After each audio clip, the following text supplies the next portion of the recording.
Os militares são golpistas ou não são? Qual é o percentual? Bom, enquanto instituição, não. Não são. Porém, eu passei 4 anos, como eu disse, fazendo a defesa da rigidez democrática dos militares, né? Participando de debates, escrevendo, tal, dizendo não, não e não. Não será, não tem um golpe. Confesso a vocês que depois do 8 do 1 e aquilo tudo, eu fiquei surpreso com o que eu chamei de infiltração. Você também se surpreendeu, né? Surpreendi. Não abandonei, tá certo? E não abandono a tese de que elas foram essencialmente, tá certo? Constitucionais no processo. Depois vem esses outros fatos, que me permita, eu já tinha um conhecimento, mas agora se transformaram em fatos efetivamente públicos. Né? E aí o que é que a gente deflui dessa questão? Né? É que aqueles que foram absorvidos, aí onde é que está, não é só, né? Que é também um problema da liderança, entendeu, meu filho? Aqueles que foram absorvidos, tá certo, pelo governo, e a partir do projeto do próprio presidente, tá certo? Que contaminaram. Contaminaram e começaram, tá certo? E aí é o mais grave. Se empapuçaram de poder. Não, e começaram a articular por baixo do próprio alto comando. E, ao mesmo tempo, existiam, tá certo, minoria dentro do alto comando que estava imbuído desse processo. Tá? Então, isso nos leva a repensar que nós temos que assumir esse rumo, que nós temos que enfrentar questões seminais em termos das forças. Nós temos que fazer isso. Por exemplo, até hoje nós temos uma noção de forças armadas que vem do Império, que é da ocupação do território. Isso no lado do Império, no século XIX. Tá certo? Isso faz com que nós tenhamos, por exemplo, uma força, como por exemplo o Exército, com 220 mil homens, tá certo? Em todo o território nacional. Bom, isso quando você tinha o problema das fronteiras, quando você tinha a coroa espanhola aqui embaixo, que era onde ficavam todos os efetivos, tá certo? E a Inglaterra e França lá em cima, etc, faz sentido. Hoje não faz sentido.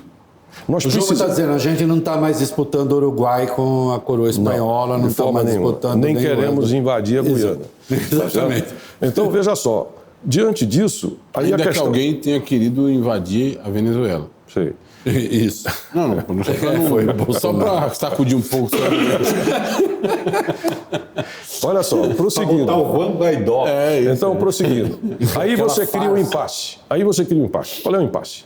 85% do orçamento das Forças Armadas vai para pessoal e custeio. Sim. E nós temos um núcleo realmente combatente que não é compatível com a necessidade de defesa do país. Você percebeu? Esse é um grande impasse. É preciso de um rumo civil. Por exemplo...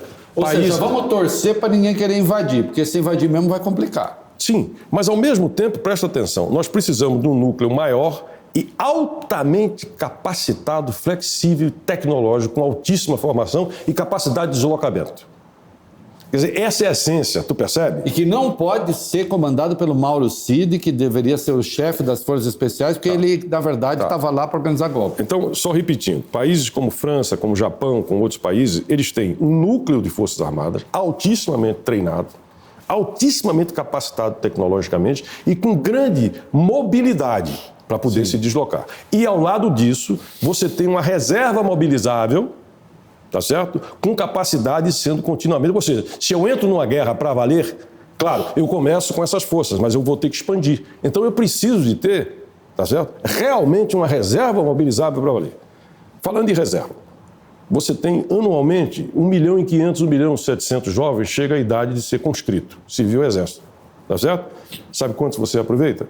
70.000, 60.000. Você poderia, inclusive, fazer todo um treinamento civil para esse pessoal. Parêntese, tá certo? Mas com o orçamento que você tem, primeiro você tem uma resistência, tá certo? Em discutir isso. Pode ser até que a tese da ocupação do território ainda tenha um período. Mas vem cá, vamos botar isso para discutir dentro do Congresso Nacional? As lideranças vão discutir com relação a isso e qual é o orçamento? Porque hoje eu tenho uma capacidade de investimento desse tamanho. Deste tamanho. Nós estamos o quê? Há mais de 30, 40, 50 anos desenvolvendo um submarino, que só vai ficar pronto em 2030. Nós conseguimos, durante a gestão que a gente estava dentro da defesa, tá certo? Fazer com a Engeprom, que está fora do teto de gastos, porque ela não depende do Tesouro, nós injetamos dinheiro lá dentro, depois veio o governo Bolsonaro e o governo Lula também colocou, e nós estamos fazendo 6 fragatas, eram corvetas menores, agora são fragatas. A primeira reunião que eu tive com o Estado-Maior da Marinha, eu fiquei impressionado, porque o comandante, o extraordinário comandante Eduardo Leal, tá certo? Lá reunido, nos disse o seguinte: olha, em 2030, 2033, nós só vamos ter um navio comissionado, porque todo o resto simplesmente vai ter que ser devidamente descomissionado. Quer dizer, vai ter que ser aposentado. Pra você ter uma ideia. A ponto que nós chegamos. Mas então por que a gente tem esses militares tão empenhados? E nós temos... Incrível, já passou 1h30, sabia? Sim. 1h30. E nós não falamos de segurança pública. Não, vamos falar, temos que falar. Meu filho, eu te contar, demora 3 horas, só que eu... Beijo para o Igor do Flow, mas isso aqui vai demorar 5 horas. 5 horas, 6 horas. Nós vamos ganhar do Flow. Se prepara. Se prepara. Sem comida e tem um pouquinho de água. Sem comida também não tem nada. Depois não tem nada. Um pouquinho de água. A gente, nem táxi tem, você vai ter que... Você se vira. Tá? Tem busão, pelo menos? Não. Um tique. Tem um tique. Por que esses militares se metem nessas roubadas, estão preocupados com coisas tão michurucas, no fim das contas, né? Se rendem, sou eu falando, você não precisa falar, se rendem a um ser michuruca. Que, porra, se render Bolsonaro, né? E aquilo que ele poderia oferecer, o quê? De poderzinho, de carguinho, de... Em vez de estar... Onde estão os nossos militares, os nossos pensadores? Nós temos um pensamento militar hoje no Brasil? Temos sem sombra de dúvida, e posso lhe dizer que a formação profissional do nosso pessoal é muito boa, reconhecida inclusive no exterior e no próprio Estados Unidos. O nosso tá pessoal. Certo? Não tem a menor, claro, não tem a menor sombra de dúvida. Mas eu vou lhe narrar aqui 2 episódios, 2 conversas. Entre o primeiro e o segundo turno, eu estava na casa do Vilas Boas, comandante do Exército, conversando com ele. Né? Me aproximei, me dou muito bem com ele. 2018. 2018, tenho muito respeito pelo Vilas Boas. E aí eu falei para ele: olha, Vilas Boas, presta atenção. Há um risco de, se o Bolsonaro ganhar, criar uma correia de transmissão e politizar a força. Se você acredita nisso, é verdade, eu estou te falando, presta atenção, e não tinha nada disso. Não tinha nada disso. Se corta, segundo episódio. Eu estou no gabinete do presidente Temer, tem um senhor general ao meu lado, e eu narro isso para o presidente Temer. Tá? Olha, eu falei assim, acho que tem essa possibilidade assim, assim, assado. O presidente falou: será mesmo? O general à minha esquerda falou o seguinte: qual foi a opção que vocês nos deixaram? No Lula, nós não vamos votar. Ou seja, havia um sentimento, tá certo, de que, e lembre-se, o militar, ele é alguém que tem uma grande preocupação com valores, honra, tá certo? E a questão da hierarquia, tá certo? E a questão da moral. Ou seja, para o militar é anátema, tá certo? É anátema a questão da corrupção, tá certo? O militar de escola, o militar de fato, ele tem um profundo repúdio a esse tipo de coisa, né? Não tem a menor sombra de dúvida, né?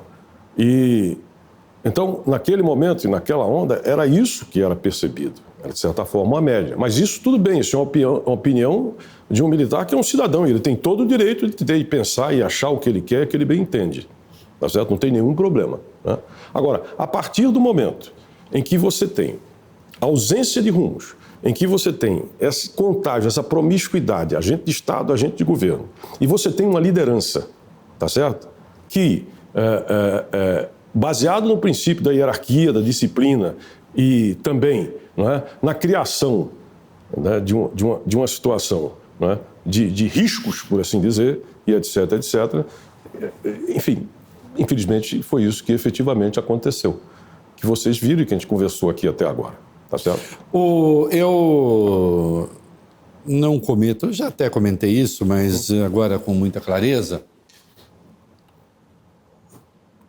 2015 ou 2016, talvez, eu bati papo na casa do Vilas Boas aqui, Sim. no apartamento no Ibirapuera. Sim. Ficando ali batendo papo, tomando uísque. O general Tomás estava. Sim. Trabalhava Com ele. chefe de gabinete.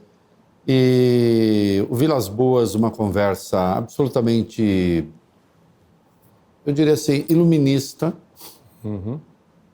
Até me surpreendi. Né? Militar, mas uma conversa muito boa. Sim.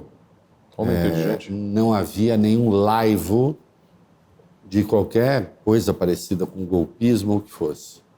Eu não reconheci, em 2018, quando ele faz o tweet intimidando o Supremo, na questão do habeas corpus preventivo do Lula, eu não reconheci ali o Vilas Boas com quem eu tinha tomado um uísque. O general Tomás Militar. Uma conversa absolutamente legal, dentro do jornalista conversando. Eu não reconheci o Vilas Boas em 2016. Alguma coisa aconteceu nesse meio que deu muito errado antes que a gente vá para a segurança pública.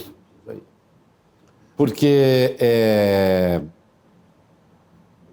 essa visão reacionária das Forças Armadas que o Bolsonaro encarna, que ainda agora constitui o chamamento dele na coisa contra o Supremo, a pátria, né? Eu imaginei que os militares tivessem superado isso. Acho que todos nós nos surpreendemos com um certo atraso ideológico, se não um atraso intelectual. As Forças Armadas são um reflexo do Brasil. Eu me surpreendi profundamente. Nós achávamos que a vida política durante décadas no Brasil era o PT e seus aliados, o PSDB e os seus aliados. Na ironia do Fernando Henrique, disputando o atraso. Quem ia liderar o atraso, está lembrado? Claro que sim. Então, veja, e de repente nós vimos emergir, tá certo, uma opinião pública que estava absolutamente fora desse jogo. Nós não reconhecemos nem vimos isso. Talvez o primeiro momento que a gente poderia ter se dado conta foi em 2013. 2013. Tá certo? Talvez ali, né, a cabeça tenha aparecido desse processo.